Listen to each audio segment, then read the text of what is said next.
Good morning, everybody. Welcome back to my YouTube channel. You're gonna have to excuse the hair. It was just one of those shower at night, sleep on it, roll out of bed kind of a morning.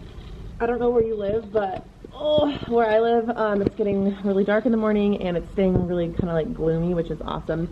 And I'm loving it. It is officially October, the best month of the year. If you're a Scorpio, you know our time is coming, so I'm stoked for that. Anyway, welcome back to the Day in the Life of a Teacher series. This is a Tuesday. It's October 2nd, and we have a lot going on today. I have a lot I want to chat with you about. So if you want to see what we got going on today, keep on watching. First things first. I mean, the mess continues. I couldn't even muster up the strength to put these back in here before I left yesterday. That's how badly I was like jetting out of here. All of my signs fell. I just. Looking at the signs on the floor, I realized that I was supposed to get push pins and I was also supposed to get gum. A reward for my kids if they purchase it with their Eagle tickets is to chew gum in class, and I had like 2 kids wanting to do it yesterday and I didn't have any gum. Oh, teacher failed. They were like, Miss Counts, and I'm like, sorry, I'm a human, Jesus Christ. All right, so I actually have to go change the schedule really quickly and then I'll walk you through what we got going on today.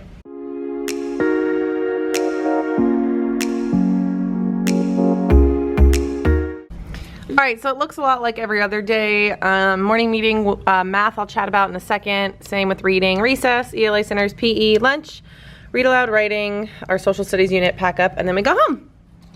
Okay, so it's already recess. My battery died, so I wasn't able to walk you through the morning, and then things just started like unfolding super quickly. So for math, we worked really hard on problem solving. They have an assessment on Wednesday. So I just made let me show you, this is a better angle.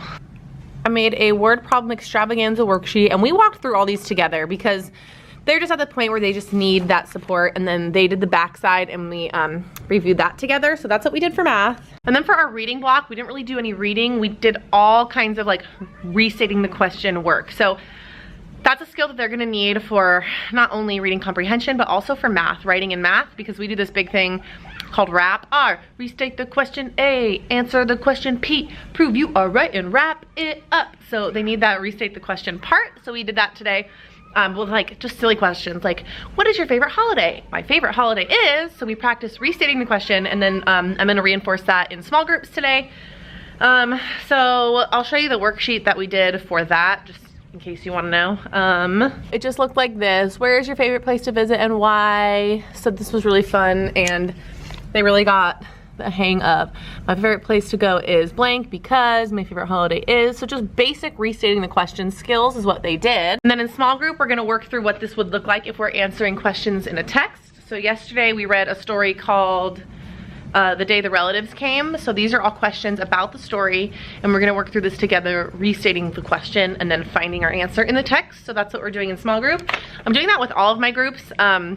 Even though they're at different levels, they still need the skill. I'm just gonna scaffold it more for my lower kids. So that's what we're doing for that. We're going outside for PE, and then we're going to lunch. During lunch, I have to go get, like I think I mentioned this, gum.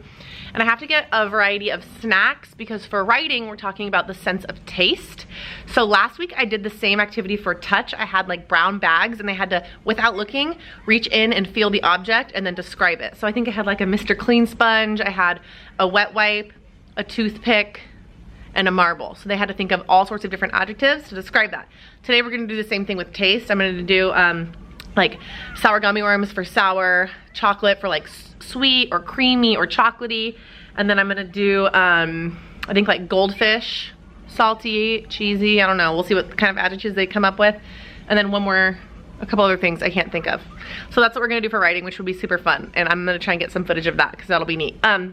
Anyway. And then after that, we are going to hopefully finish our brochures today. It's been a work in progress, and then we're going home.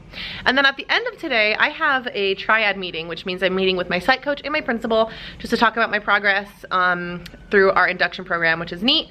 And then I have to take Sugar to get his last shots at 5:30. So I have a jam-packed afternoon as well. So the bell is about to ring for recess. I'm gonna put you guys down and I will check back in with you at lunchtime. Hey guys, so they are at lunch right now. In fact, I only have 10 minutes left because I ran to the store during my lunch to get all of these things that we're gonna do for Writer's Workshop today. So I mentioned that we're working on sensory details, so we're describing things that we see, hear, touch, taste, feel. We've done hearing, we've done touch, and we've done sight. So today we're gonna do taste, and I'm gonna show you what I have set up for them. So I have 6 table groups. So 1, 2, 3, 4, 5, 6. However, this is gonna be back here with me because I don't trust them. So this is gonna be one thing they're gonna taste. And then I have white chocolate Kit Kats, I have Flaming Hot Cheetos, I have sour gummy bears, Goldfish, and regular milk chocolate. What they're gonna do is when they come in, they're gonna have the writer's workshop notebook. They're all gonna be at their seats. Each table is going to be one of these food items. And I purposely put only the number of kids we have here today for each one. So nobody, hopefully, will take more than they need to. So, like for example, this will be on table 2, and then they will each have their own plate. They will take one, we will wait. They will each try it, and then they're gonna write down as many adjectives as they can to describe what they taste. So, spicy, cheesy, crunchy is something the way it feels, so we're gonna distinguish between the difference. Other things that they taste. Same for this, so sour, maybe fruity. So maybe for this they'll taste vanilla or it tastes creamy. Same with chocolate, maybe it just tastes chocolatey or creamy. And then same with the Goldfish, cheesy, salty, things like that. So we're just getting used to describing things based on the way that they taste. And when they come back here, I'm going to pour them a tiny bit of fruit punch, and so they're gonna describe how this tastes to them.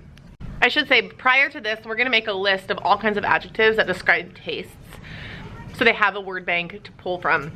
That's extremely helpful for my ELs, I've noticed. If they just don't have that vocabulary, going over it once with them is okay. It's not giving them the answers as long as they can apply it to what they're tasting on their own.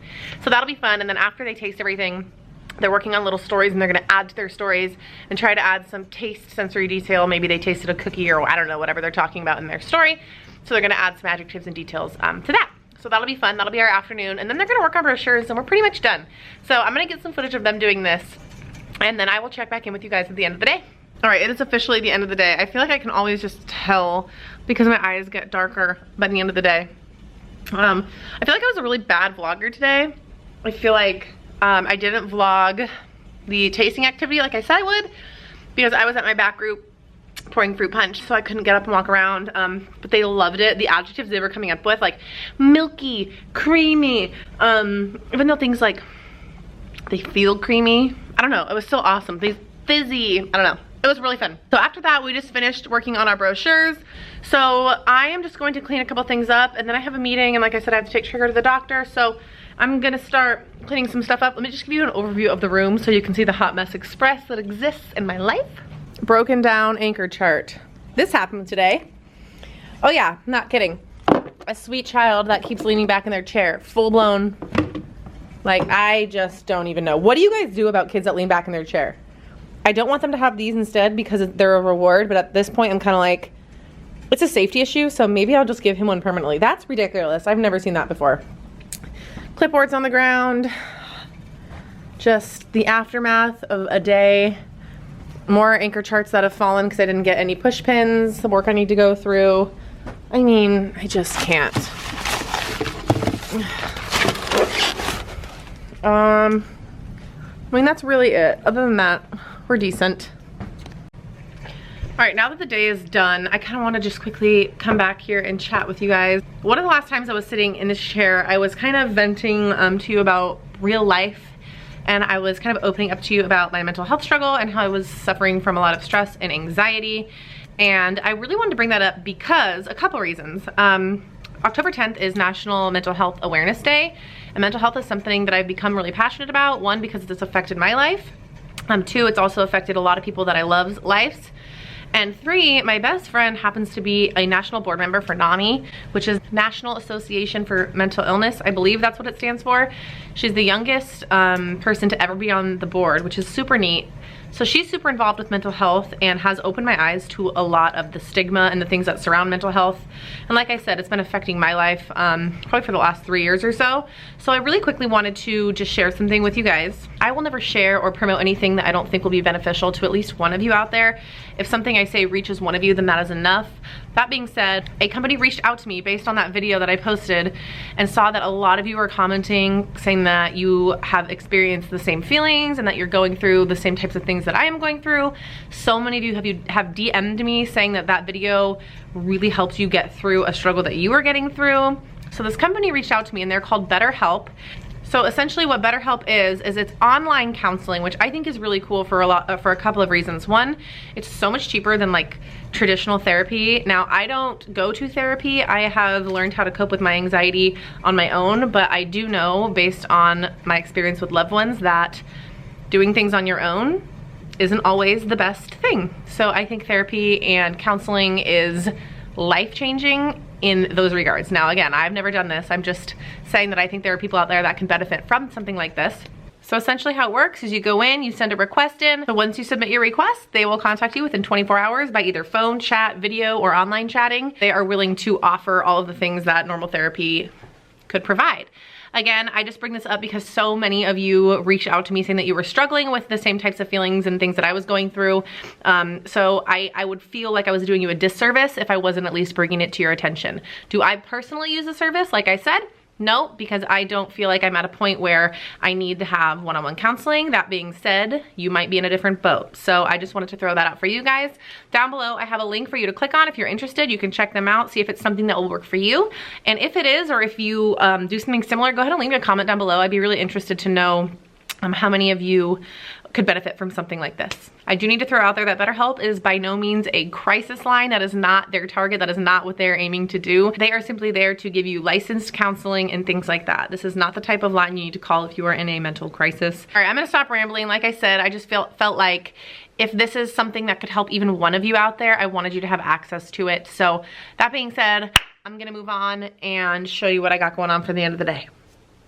Okay, so my mentor teacher is gonna be here any minute and we're going to have a triad meeting, and I kind of touched on this earlier. So basically I have a few goals that we are zooming in on for the year, and I need to meet with my principal and her, and we kind of just have a meeting on what are my strengths, what are things I need to work on. My personal goal is in writing instruction. I've mentioned that before, and that's why I'm kind of introducing Writer's Workshop. So I think the conversation will be very beneficial. I am not one that's afraid of being observed or critiqued or given advice. Like I truly thrive off of that. People think that I'm crazy for that, but how am I supposed to be better at my practice if that's not what we go through? So I have a lot to do tonight, and I know I say I don't bring work home, but I have a laundry list of things to do.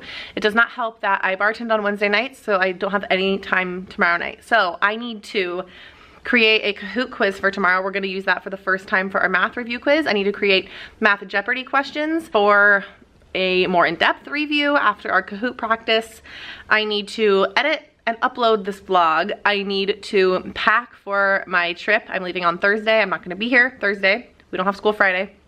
I need to pack all the groceries. I need to, what else do I need to do? Don't worry, I have a list. Oh, I need to write sub-plans because I'm not gonna be here on Thursday. They're taking a math assessment on Thursday that I have not written yet. I based all of my instruction off of the curriculum assessment, but I hate the way that it's laid out, so I'm gonna create my own. I mean, my laundry list of things I have to do, not to mention, I have to take Trigger to the vet after this meeting. I'm not even gonna get home till 6, and then I have a laundry list of things to do. So, that being said, I'm gonna end this vlog here. I hope it's a short one, considering I have to edit and upload it tonight. But if you enjoyed these kind of videos, if you learned anything, if you have any comments, go ahead and leave them down below. Give this a thumbs up if you enjoyed. Make sure you hit that subscribe button so you don't miss any other videos. I know I said I was gonna do a teacher outfit of the week this week, but I realized I was only here 3 days, so that's not gonna happen until next week, or the week after. We'll see. Thank you guys so much for watching, and I'll see you in the next video. Bye!